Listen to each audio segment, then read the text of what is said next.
जय गुरुदेव नाम किसका?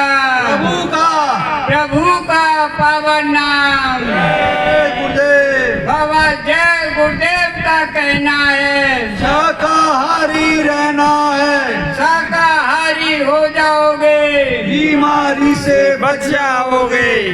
बाबा जय गुरुदेव की अर्जी है, आगे आपकी मर्जी है। कलयुग में कलयुग जाएगा, कलयुग में कलयुग में कलयुग जाएगा, कलयुग में सत्ययुग आएगा। जय गुरुदेव। जय गुरुदेव। परम पूज्य गुरु महाराज, उपस्थित सभी सत्संगी भाई बहनों और बच्चे और बच्चियां, आप सबको मेरा जय गुरुदेव।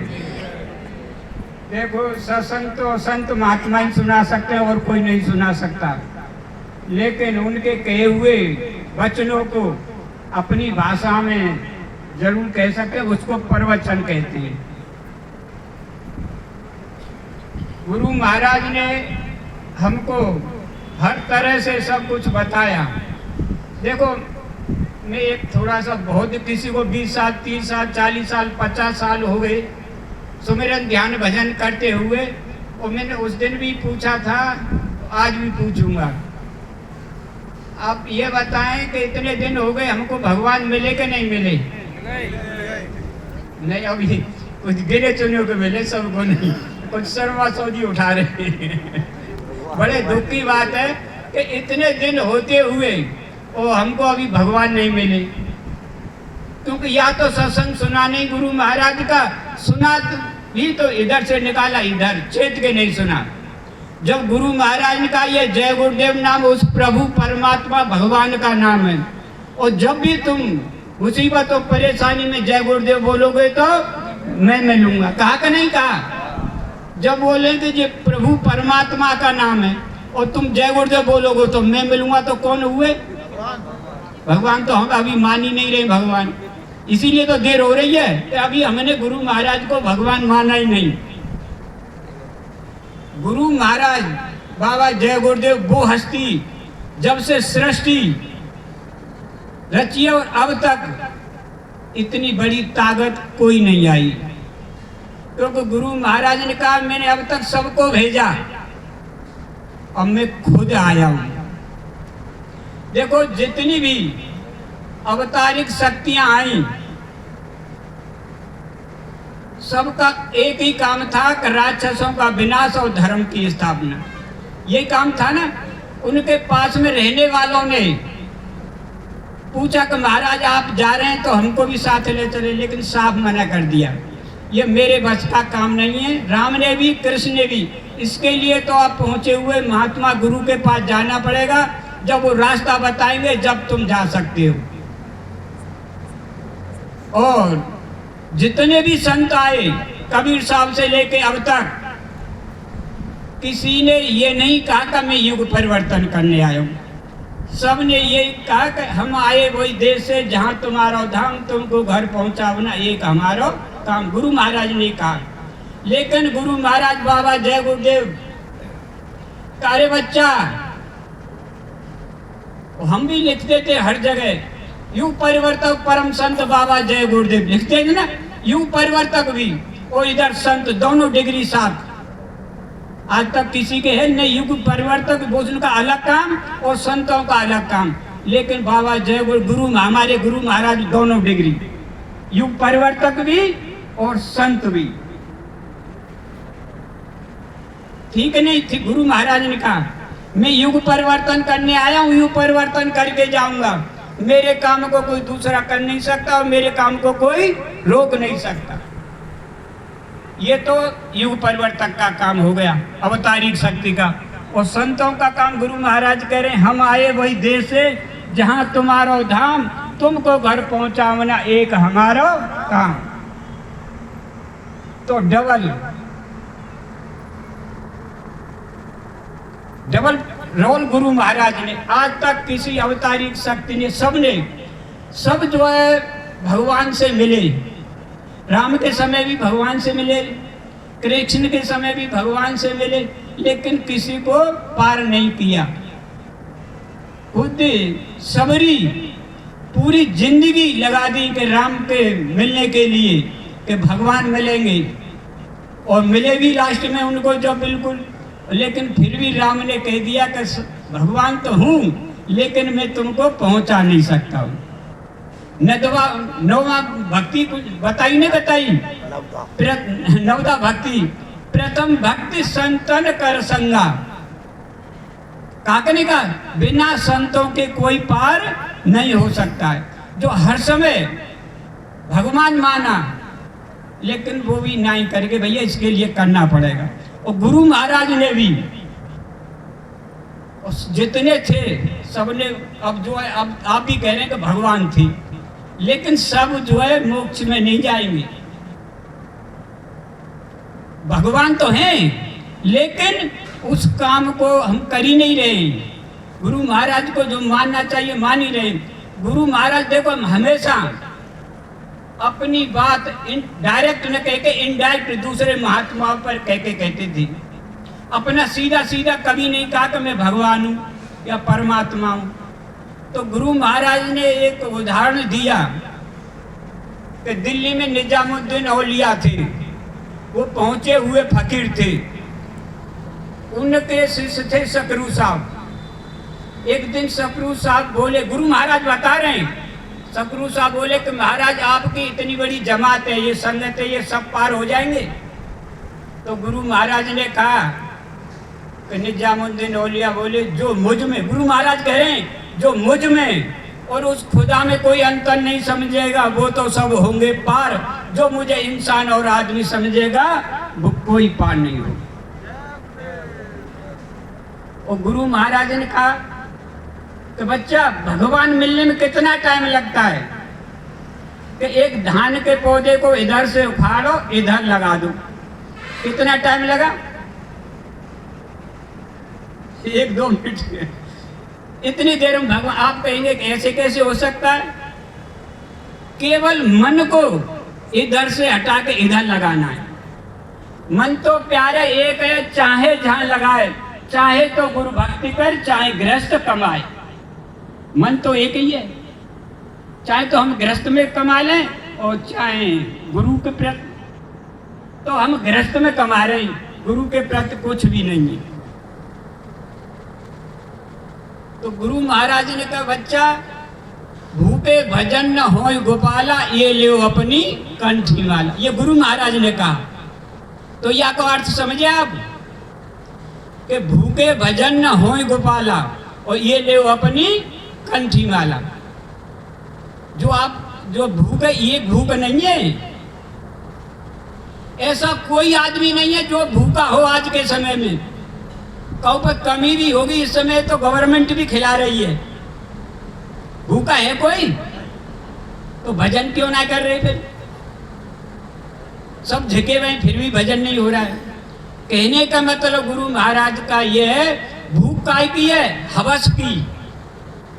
जो हमारे अंदर हवस है ना, एक मकान है 4 मकान बना लें, एक गाड़ी है 10 गाड़ी खरीद ले, ये जो हवस है ना, ये पद है और बढ़ जाए, ये सब हवस हमारी खत्म नहीं, उसकी भूख खत्म नहीं हो रही। ये खाने की जो है वो नहीं है, वो जो हमारी हवस है ना वो पूरी नहीं हो पा रही है। और जब तक हमारी हवस पूरी नहीं होगी जब तक कुछ नहीं होने वाला। गुरु महाराज ने कहा बच्चा ये सब छोड़ना पड़ेगा तुम। कुछ ये जो भी देख रहे हैं तुम, घर परिवार बाल बच्चे रिश्तेदार मकान दुकान, और तो का ये शरीर भी तुम्हारा नहीं है, ये भी चला जाएगा। तो किसके लिए हम कर रहे हैं? तो गुरु महाराज ने कहा कि मैं यूं परिवर्तन करने आया हूं, यूं परिवर्तन करके जाऊंगा। तो युग परिवर्तन के लिए उस दिन भी आपको बताया था कि राम को आना पड़ा। फिर जैसा समय और युग होता उसी के अनुसार शक्तियां आती हैं। गुरु महाराज ने कहा कलयुग में कलयुग जाएगा, कलयुग में सतयुग आएगा। तो बहुत से तो कहते हैं, दुनिया वाले भी कहते हैं, अपने प्रेमियों को भी शंका है कि एक युग जाने के बाद दूसरा युग आता है। सतयुग जाने के बाद में त्रेता आएगा, त्रेता के बाद में द्वापर, द्वापर के बाद में कलयुग, कलयुग के बाद में सतयुग। लेकिन बाबा जय गुरुदेव कह रहे हैं कि कलयुग में जाएगा, कलयुग में जाएगा, कलयुग में सतयुग आएगा। तो ऐसे कैसे हो सकता है? लेकिन ऐसा कोई युग नहीं है जिसमें कलयुग न गया हो। सतयुग में पहला था ना, उसके पिता हरणाकोश, वो कहता मैं भगवान हूँ। अपने लड़का प्रहलाद को मारने के लिए कितने प्रयास किए। उस समय घोर कलयुग था, सतयुग। त्रेता में रावण के समय घोर कलयुग था। तमाम ऋषि मुनियों को मार मार के हड्डियों के ढेर लगा दिए राक्षसों ने। तो 12 गुणों से राम को आना पड़ा। जब द्वापर में कंस के समय कोई पूजा पाठ नहीं कर सकता था, कहते मैं भगवान हूं, और राक्षस इतने बढ़ गए कि जो कोई किसी भी तरह पूजा पाठ उपासना कर ही नहीं सकता था। तो 16 गुणों से कृष्ण को आना पड़ा। तो हरियुग में कलयुग गया तो कलयुग में सतयुग नहीं आएगा। ये गुरु महाराज ने कहा कि कलयुग में कलयुग जाएगा, कलयुग में सतयुग आएगा। तो बदला है, तो अभी 1000 वर्ष के लिए सतयुग आएगा। लेकिन एक युग जाता है, दूसरा युग आता तो बहुत जनहानि होती है। और सब महात्माओं ने कहा है कि जब अत्याचार पापाचार बढ़ता है तो वो शक्तियां आती हैं। उस समय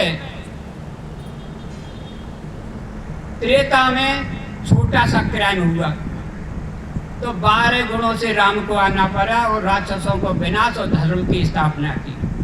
इसके बाद द्वापर में पुरुषोत्तम 14 गुणों को लेकर आए। हाँ, जाते बाद में जो है द्वापर में जो है राक्षसों की संख्या ज्यादा बढ़ गई, तो 16 गुणों से कृष्ण को आना पड़ा। लेकिन अब तो जो है रावण और कंस बहुत पीछे छोड़ दिए। रावण ने पता चला कि मेरी बहन शूर्पणखा के साथ में लोगों ने अभद्रता की है, तो उसका बदला लेने के लिए सीता को जो है ले गया था। फिर भी मर्यादा के अंदर रखा, कोई परिंदा आदमी उसके पास नहीं जा सकता था, औरतों का ही पहरा था, फिर भी सर्वनाश हुआ। आज रोजाना देख रहे हैं अखबार रेडियो, किसका लड़की किसका लड़का, तमाम बहन भाई का रिश्ता खत्म, बाप बेटी का रिश्ता खत्म, औरतों का अपनी माँ को भी नहीं छोड़ रहे। 4-4, 6-6 साल की बच्चियों के साथ गलत व्यवहार हो रहा है। तो अब ये बताओ, ये रावण के समय तो हुआ नहीं, तो अब तो घर घर में रावण है। कंस के समय द्वापर में जब कंस को पता लगा कि मेरी बहन देवकी के जो बच्चा पैदा होंगे मुझे मारेंगे, तो केवल अपनी जान बचाने के लिए कंस ने अपनी बहन के बच्चों को खत्म किया। लेकिन आज के कंस कि ऐसा बेवकूफ तो कंस ही था जो पैदा हो जाने दिया। कंस ने ब्रह्मा की सृष्टि के खिलाफ काम नहीं किया, लेकिन ये कह रहे हैं कि वो तो ऐसा पागल था, उसने पैदा हो जाने दिया, हम तो पैदा ही नहीं होने देंगे। 1-1, 2-2, 4-4 महीने के गर्भपात हो रहे हैं, लड़का लड़की तमाम हजारों लाख रोजाना गंगा जमुना में फेंके जा रहे हैं। तो बताओ कितने कंस हैं। अब तो घर घर में कंस हो गए, घर घर में रावण हो गए। तो वो राम और कृष्ण से काम होने वाला नहीं है। अब इसके लिए तो बहुत बड़ी शक्ति की जरूरत है। तो गुरु महाराज ने कहा, रे बच्चा, वो भागवत में वो सब जगह लिखा है कि वो कलिक अवतार होगा, निष्कलंक होगा, उसको कोई कलंक नहीं लगा सकता। रामकृष्ण ने जो कुछ किया अपने हाथ से मार काट की, लेकिन अब वो शक्ति आएगी अपने हाथ में हथियार न उठा के वो कुदरत से करा दी। कुदरत क्या करेगी? गृह युद्ध, विश्व युद्ध, महामारी, बीमारी, सूखा, अकाल, भूकंप, बहुमंजिली इमारतें 100-100 फुट उड़ती हुई नजर आएंगी। समुद्र के किनारे महानगर पानी में बतासी की तरह घुलते हुए नजर आएंगे।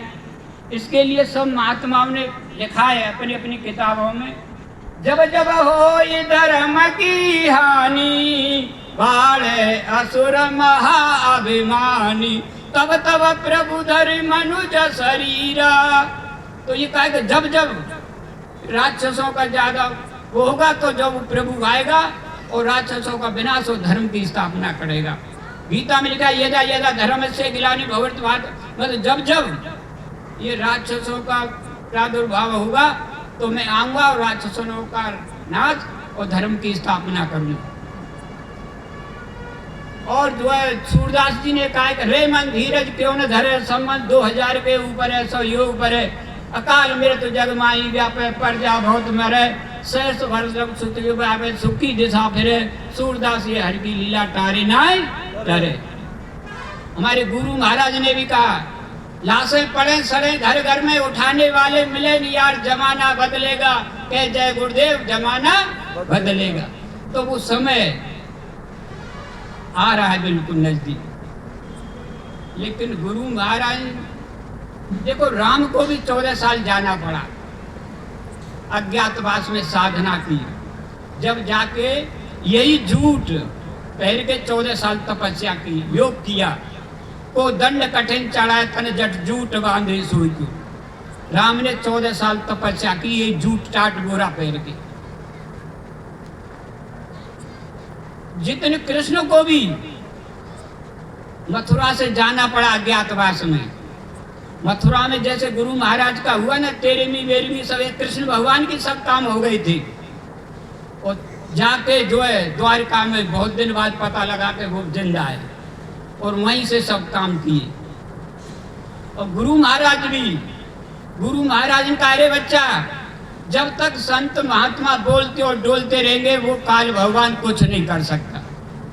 जब वो बोलना बंद कर देंगे, जब काल अपना काम करेगा। तो स्वामी जी ने कहा इसके लिए तो मुझे कुछ साइड से होना पड़ेगा कुछ दिन के लिए।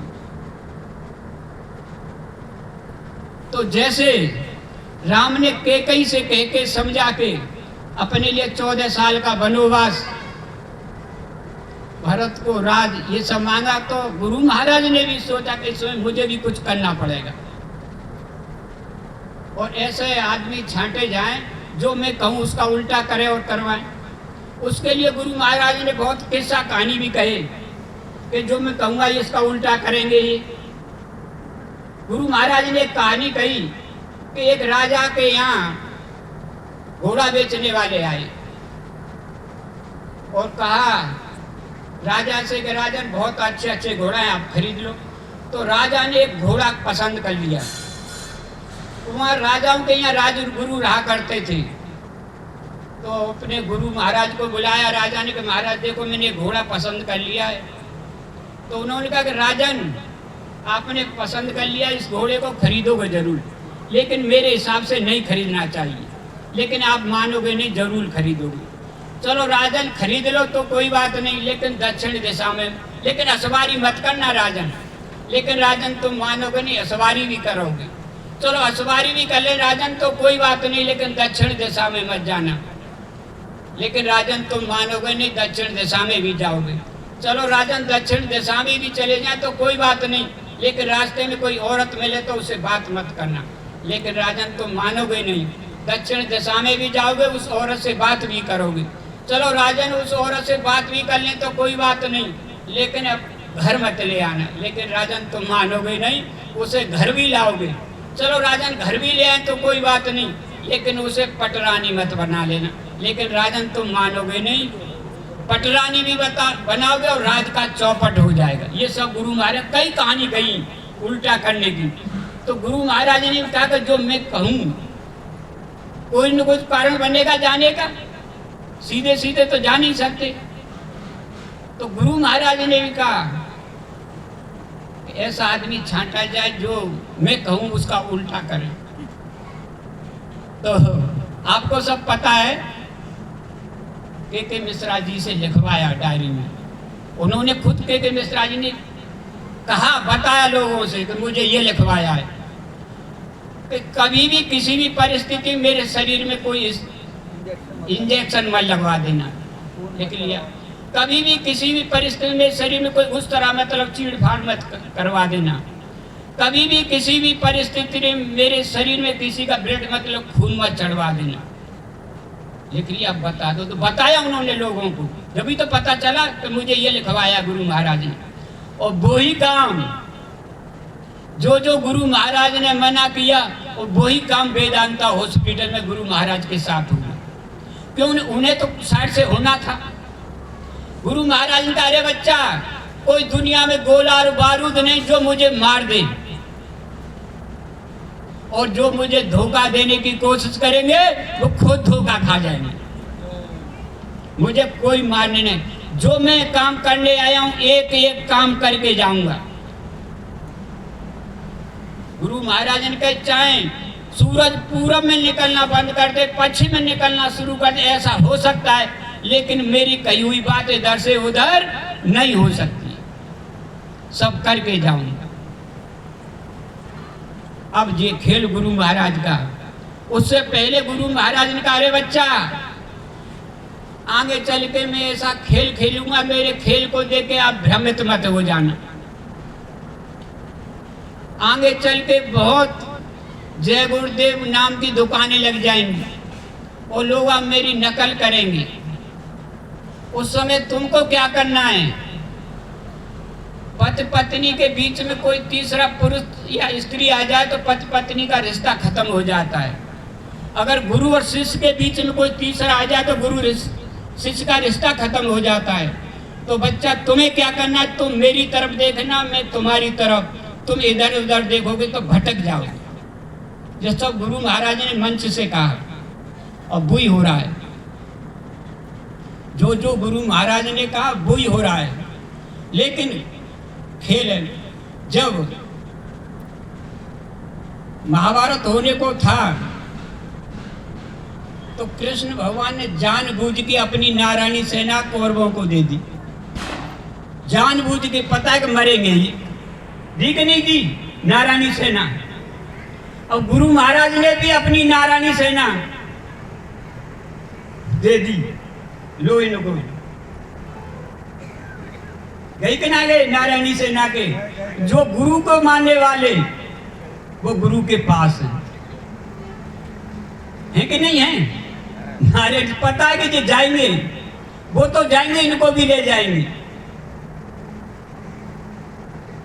जब समुद्र में रास्ता बनाया जा रहा था तो राम राम कह के पत्थर डाले जा रहे थे समुद्र में, और पत्थर सब पैर रहे। तो रावण से उनके मंत्री, सेना अध्यक्ष वगैरह बोले, महाराज आपके अंदर तो बहुत ताकत है, देवता थर थर कांपते आपकी वजह से, आप तो हर तरह का ज्ञान है, विद्वान ज्ञानी ध्यानी हर तरह से, और नाम भी उसका राम है, आप रावण है, एक अक्षर और ज्यादा है, तो आपके नाम से भी तो पत्थर पैर सकते हैं। हाँ क्यों नहीं, हम किसी से कम है, हम ज्यादा ताकत है, लाओ बड़े बड़े पत्थर ला के डाले तो पानी में नीचे। अब वो एकदम रावण को बड़ी ये क्या हुआ? तो उनके जो है सब इधर उधर सटकने लगे, इनमें कोई ताकत ना है, कि रावण में कोई ताकत नहीं है, ताकत तो राम में। तो रावण ने पानी में मुंह गाड़ के अंदर ही अंदर बोला, अगर राम के नाम में कोई शक्ति है तो ये पत्थर ऊपर आ जाए, जब मानूंगा। पत्थर तुरंत आ गए। और रावण बोले, देखो ये मुझ में है कि नहीं ताकत? तो जो जय गुरुदेव नाम की शक्ति जो यूज कर रहे हैं ना, ये अपना नाम यूज करके देखें। ये जो है, जो जय गुरुदेव नाम यूज करके, अपना नाम यूज करके देखें, इतनी बड़ी शक्ति है। फिर पत्थरों को तैराएं, जो कुछ भी कर रहे हैं जय गुरुदेव नाम से कर रहे हैं। वो तो आम आदमी भी यूज करो, हर कोई करो, जय गुरुदेव नाम में तो शक्ति है ही। तो प्रेमी भाई बहनों, तो गुरु महाराज पर पूर्ण विश्वास के साथ हमको पूर्ण विश्वास करना, तभी पार होंगे। बाकी ये मान के भगवान मिल गए तो हम पार होने वाले नहीं। भगवान तो सबको मिल गए, लेकिन कोई पार नहीं हो सकता है। पार वही होगा जो पक्का गुरु का भक्त होगा। इसके लिए गुरु महाराज ने तमाम प्रमाण सबको दिए भगवान होने के। भगवान होने के प्रमाण सबको, जिसने रात में दिन में जब भी गुरु महाराज को याद किया, मिले कि नहीं मिले? और लिखा है रामायण में भी बिन पग चले सुने बिन काना, बिन कर करे करोड़न काम। जो बिना पैरों के चले, बिना कानों के सुन ले, बिना आंखों के देख ले और बिना हाथों के तमाम काम कर ले, उसको भगवान कहते हैं। तो ये हमारे गुरु महाराज के अंदर गुण थे कि नहीं थे? जब द्रौपदी को जो है दुशासन नग्न कर रहा था तो सबकी तरफ नजर डाली उसने। गुरु द्रोणाचार्य, भीष्म पितामह, कृपाचार्य, पांचों पांडवा, लेकिन सबने नीचे नजर कर ली। जब लास्ट में देखा अब कोई नहीं है, जब हरो नाथ द्वारिका, जब द्वारिका नाथ को याद किया तुरंत आए और मदद की कि नहीं की। इस तरह गुरु महाराज ने हर तरह से हमारी मदद की। और गुरु महाराज ने कहा, अरे बच्चा, मैं एक अपनी सूखी लकड़ी से काम करा लूंगा। तो मैं अपना निजी अनुभव आपको बताता हूँ कुछ। एक समय था, आप सबने देखा कि मथुरा जिले का बच्चा बाबा जय गुरुदेव के खिलाफ में था। जितने किसान कहते हैं ना, गांव करे सो राम करे। जहाँ एक गांव की बजाय सैकड़ों गांव हो तो एक आदमी की चलेगी? कहीं कि 5 पंच परमात्मा के बराबर होते, जहाँ हजारों पंच हो तो एक आदमी की चलेगी। लेकिन गुरु महाराज ने ये करके दिखा दिया। पूरा मथुरा जिले का बच्चा गुरु महाराज के खिलाफ में, जितनी राजनीतिक पार्टी सब खिलाफ में। उस समय उत्तर प्रदेश सरकार में 4 मंत्री, मायावती की सरकार थी, मथुरा के 4 मंत्री सब खिलाफ में। जितने उद्योगपति व्यापारी सब खिलाफ। और ये कहीं तो उखाड़िए तो कंस पैदा है, वो मथुरा में उखाड़ के फेंक दे। रोजाना आंदोलन, सभाएं रोजाना नेताओं की। लेकिन गुरु महाराज ने कहा, अरे बच्चा, ऐसा तो कृष्ण ही था जो मथुरा छोड़ के चला गया और रण छोड़ दास कहलाया, लेकिन मैं उस गुरु का चेला हूं, मथुरा छोड़ के जाने वाला नहीं। लेकिन गुरु को चेला अंधेरे में चप्पल उतारे भाग। तब ये परिस्थिति बनी तो जो आश्रम में रहते ना आसपास, एक एक करके सटकवे लगे। गुरु महाराज सबसे कहा, अरे भाई देखो, नेता लीडरों से बात करके कुछ समस्या हल हो जाए, लेकिन सब कुछ चुप। तो रात को 11 बजे मेरे पास गाड़ी भेजी गुरु महाराज ने, मुझे बुलाया। गुरु महाराज जहाँ तिवारी जी बैठते हैं ना, बरामदे में नीचे बैठे, बिल्कुल बीच में नीचे जमीन में बैठे गुरु महाराज, और ये सब लोग खड़े।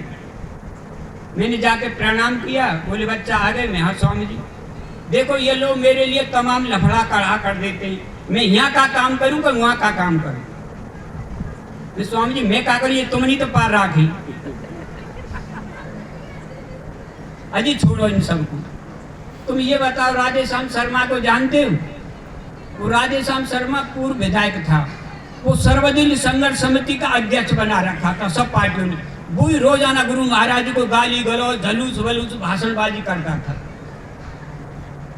तुम राधेश्याम शर्मा को जानते? मैं, ऐसा गुरु महाराज, ऐसा कौन सा आदमी मथुरा में नेता जो नहीं जानता कुछ, सबके सामने चुनाव लड़ाया आपने। जितने दूरदर्शी पार्टी ने चुनाव लड़ाए वो सब गुरु महाराज अच्छे दिग्गजों के सामने। स्वामी जी कहाँ रहता है? तो मेरे स्वामी डैम्पियर म्यूजियम के पीछे रहता है। तो सुबह उसके पास चले जाए। अरे मेरे स्वामी, झगड़ा हो जाएगा। क्यों? तो वो रोजाना गुरु महाराज को गाली गलौज करता, उल्टा सीधा बोलता, जाके झगड़ा हो, वो कुछ बोलेगा और फिर झगड़ा होगा। किसी में हिम्मत है जो तुमसे झगड़ा कर जाए? तुम अपने को कुछ समझते ही, अपने में कुछ हुआ जब ही तो समझे। भाई, अपने में कुछ हुआ जब ही तो समझे। नहीं, सुबह जाना, मैं स्वामी जी इन्हें भेजो, मैं पिटूं तो ये पिटने चाहिए। अब इनकी हालत खराब, मथुरा भाई मारेंगे। बोले, अच्छा सो जाओ। सो गए। 6 बजे फिर आ गए। जाओ जल्दी, वो निकल जाएगा। मैं फिर जिद पड़ा, मैं स्वामी जी इन्हें भेजो। जब ज्यादा जिद करी तो स्वामी जी ने 5-6 ये भेजे, चौधरी संतराम, मनु भाई वगैरह, ये चरण सिंह वगैरह, ये सब दद्दू। बोले कि बोलना मत, चुपचाप रहना, अपने आप बात करेगा। मैंने जाकर उसका दरवाजा खटखटाया, निकल आया तो मेरी जेठ भले। देखो गुरु महाराज का खेल। अरे भैया, तुम भले आए, मैं तो अभी अभी तुम्हारे पास आदमी भेजने वाला था। कुछ कसर रह गई क्या भाई? कहना ना, तुम अपनी बात पीछे कहना, पहले मेरी सुन लो। चलो बैठे उनके कमरा में, बोले देखो लोहिया जी 2 बार यहाँ आ चुके हैं। वो लोहिया आदमी था। भैया रात को मैं सोया हुआ था, अधर निंद्रा में था, न सोया न जगा। तो मैं क्या देखता हूँ कि मेरे पिताजी बहुत पहले खत्म हो गई। मेरे पिताजी की शक्ल में एक सफेद कपड़ा पहन के आया और मुझसे बोला कि तुझे शर्म नहीं लगती, तू बाबा जय गुरुदेव खिलाफ आंदोलन कर रहा है, तेरा सर्वनाश है, नहीं तो तू बाबा जय गुरुदेव से माफी मांग रहा है। भैया रात भर ना सोऊंगी।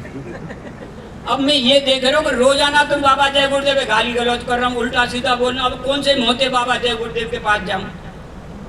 तो ये देख रहा हूँ कि ऐसा कौन सा आदमी है मथुरा में जो मुझे बाबा के पास पहुंचा सके।